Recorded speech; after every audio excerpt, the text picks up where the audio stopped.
உங்களை குறித்து நீங்க ஒரு நோக்கம் வச்சு ஓடிட்டே இருப்பீங்க. அதுதான் இன்னைக்கு வாழ்க்கையில செயல்பட்டு கொண்டே இருக்கிறது. நான் சொல்றேன், ஆனா அது உண்மை கிடையாது.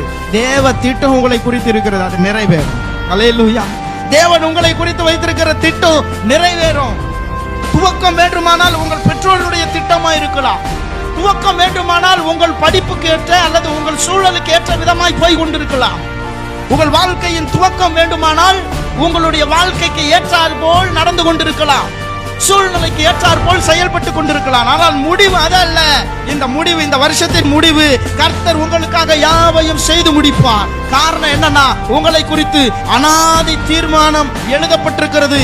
தீர்மானம் பண்ணினவர் நிச்சயம் அந்த தீர்மானத்தை நிறைவேற்றுவார். இந்த சாப வாழ்க்கை உங்களுக்கு எனக்கு சொந்தமானது அல்ல.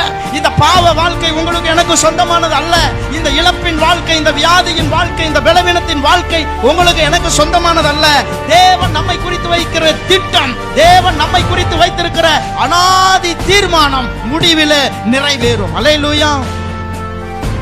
மனுஷ திட்டம் அது போய்கிட்டே தான் இருக்கும். சில நாள் ஆண்டவருக்கு ஒப்பு கொடுக்காதவங்க அந்த திட்டத்திலேயே போய் மரித்து விடுவார்கள். ஆனா நீங்களும் நானும் ஆண்டவருக்கு நம்மை ஒப்பு கொடுத்திருக்கிறோம். அப்படி மரிக்க ஆண்டவர் நம்மை விட மாட்டார். ஆமென். தேவ திட்டம் நம்மை குறித்து இருக்கிறது. நிறைய திட்டங்களை கர்த்தர் நம்மை குறித்து வைத்திருக்கிறார்.